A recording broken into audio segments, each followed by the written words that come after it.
Bonjour à tous, bienvenue dans cette édition. Voici les grandes lignes de ce journal.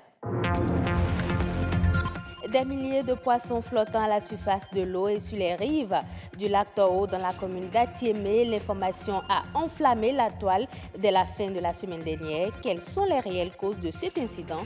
On en parle. Toujours en environnement, le Bénin marque les 25 ans d'action de la biodiversité au plan mondial en instituant la première édition de la Semaine nationale de la biodiversité. Plus de détails dans cette édition.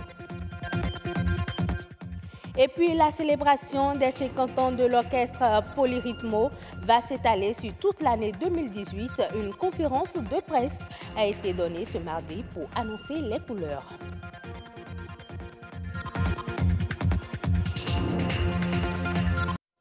Des informations relayées sur la toile et sur certains médias depuis le vendredi dernier font état de l'empoisonnement du lac Toro. Des milliers de poissons tilapia seraient empoisonnés. En attendant les clarifications scientifiques et le point du ministre en charge de la pêche descendu pour faire le constat, quelles sont les réelles causes de cet incident? Suivons les explications du président de l'Union des producteurs aquacoles du Bénin, Christian Kidipi. Il y a un véritable problème d'information par rapport à ce sujet. Déjà, il s'agit du lac Toro situé à Atiémé, qui est différent du lac Toro à Kpaou. Il n'y a aucun lien entre les deux lacs. Les deux lacs ont la même dénomination, mais il n'y a aucun lien. Il n'y a même pas de ramification entre les deux lacs. La deuxième réalité, aucun lac n'a été empoisonné, comme on le raconte, parce qu'il n'y a aucun poisson du lac qui soit mort. Je peux vous dire que pendant cette période de Pentecôte, il y a eu au moins 400 béninois et non béninois qui ont visité ce lac. Et s'il y avait un problème pareil, on aurait eu de tollés partout. Un pisciculteur a eu de problèmes, donc est en difficulté. Le pisciculteur a ensemencé une grande quantité d'alevins, donc autour de 40 000 alevins. Et s'est trouvé il y a 3 jours à constater des mortalités élevées. Il n'y a même pas un seul poisson du lac qui soit mort. Ce n'est que chez le producteur parce que les poissons étant concentrés dans un milieu, ils n'ont pas de choix que de rester, d'accumuler le produit qui vient d'arriver. Qu'est-ce qui pourrait créer pareille mortalité? La première cause probable est que, ayant des installations agricoles dans les environs, les gens ont utilisé des pesticides ou des herbicides et avec la pluie, l'eau de ruissellement a atteint les infrastructures et donc c'est ce que ça a engendré. Ça, c'est la première cause. La seconde cause qui est moins probable, c'est ce que les gens évoquent, le vandalisme. Quelle est la quantité de produits chimiques qu'on pourrait mettre dans une infrastructure comme celle-là qui a contenu 40 000 alevins et pouvoir tuer une quantité pareille de poissons? Ce n'est pas possible techniquement. On ne peut pas ramener 200 litres de produits chimiques pour pouvoir commettre une forfaiture de ce genre. La dernière cause, c'est que le dimensionnement de l'infrastructure peut aussi avoir cette conséquence parce que quand vous regardez les poissons dont il s'agit, les poissons déjà autour de 300 à 350 grammes. Donc si on regarde un peu les dimensionnements, on peut dire, bon, il y a eu surcharge et tout, mais c'est le niveau de mortalité qui fait aussi qu'on peut exclure un peu ce problème parce que même s'il y a eu surcharge, la mortalité ne serait pas aussi brutale que ça, elle serait continue dans le temps. Si on va évaluer en termes de coût, on peut évaluer autour de 10 tonnes de poissons ou un peu moins de 10 tonnes de poissons qui soient morts, autour de 17 millions de francs CFA. Une peine d'abord pour le producteur et ensuite pour l'économie.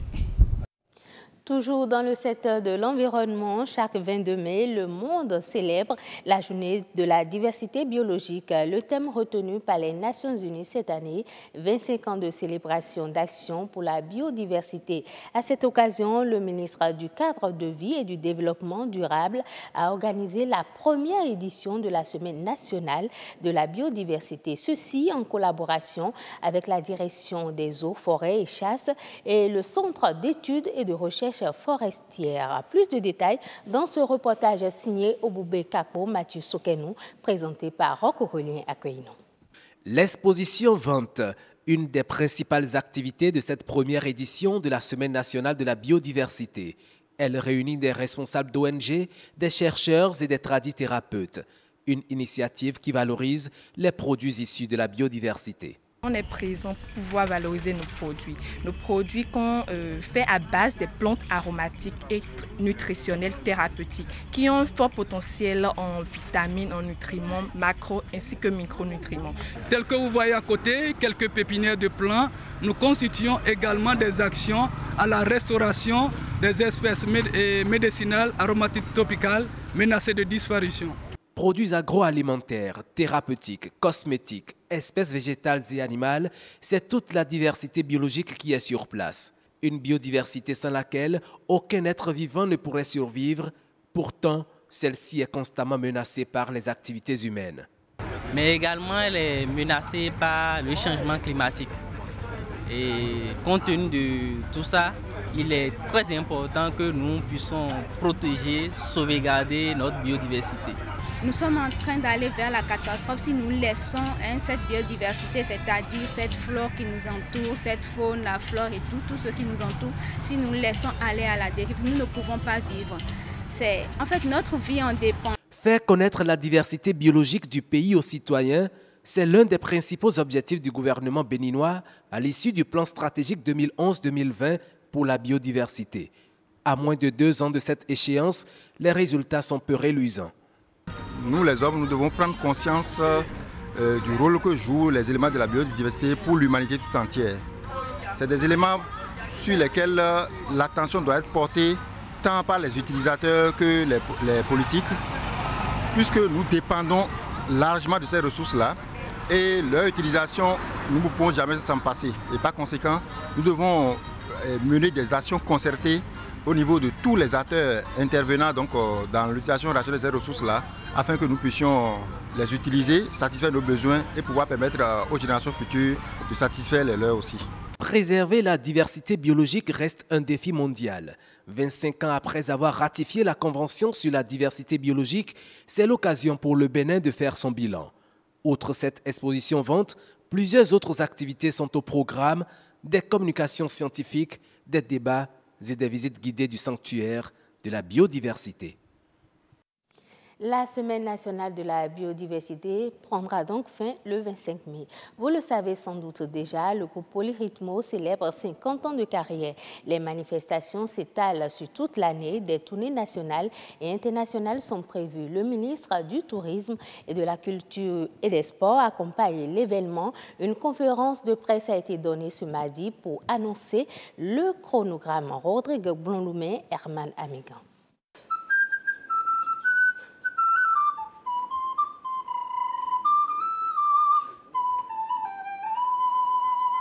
Venez de partout célébrer avec nous cette fierté africaine et internationale. Les couleurs sont ainsi annoncées. Polyrythmo sera célébré comme cela se doit. Un demi-siècle de carrière pour ces hommes, mus par une volonté commune, celle de chanter et surtout d'égayer. L'aventure a commencé en mai 68.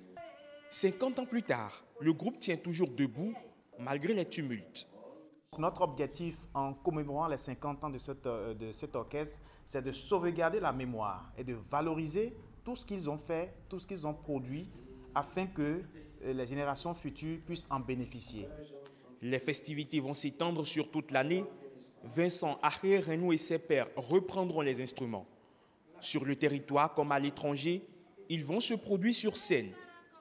L'occasion pour eux de revisiter leur immense répertoire musical, qui sera d'ailleurs très bientôt archivé dans un centre multimédia exclusivement dédié au Polyrythmo. Nous allons ériger un centre multimédia, un espace multimédia,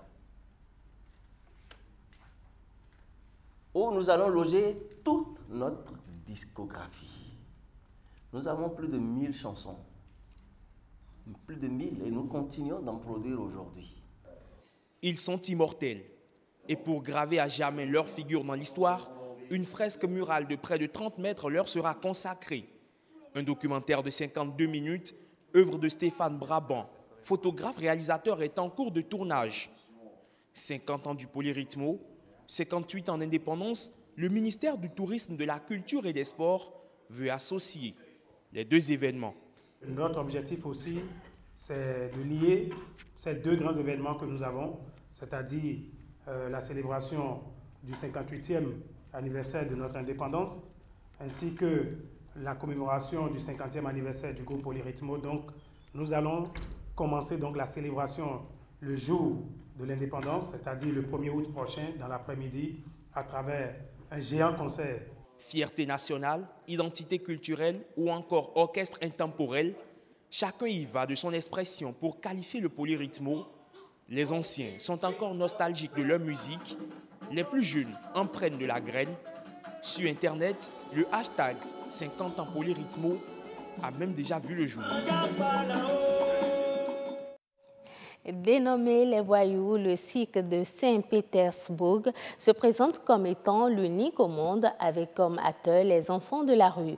Couronné aujourd'hui du plus prestigieux prix du théâtre russe, le cirque suscite toujours une certaine méfiance des autorités. On retrouve Herman Abmegan sur les images de l'AFP.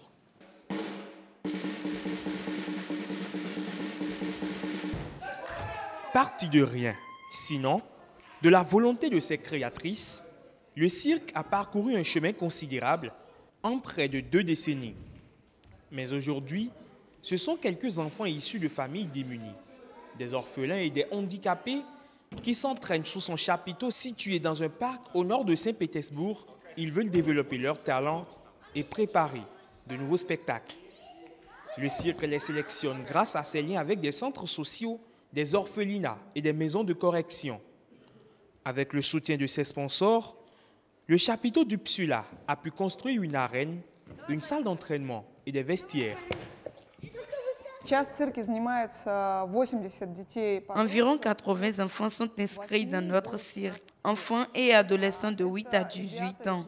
Ils viennent des groupes à risque. Ce sont des enfants des écoles correctionnelles, des enfants issus de familles nombreuses, des enfants issus de familles en crise. Et nous travaillons également avec des enfants atteints du syndrome de Down.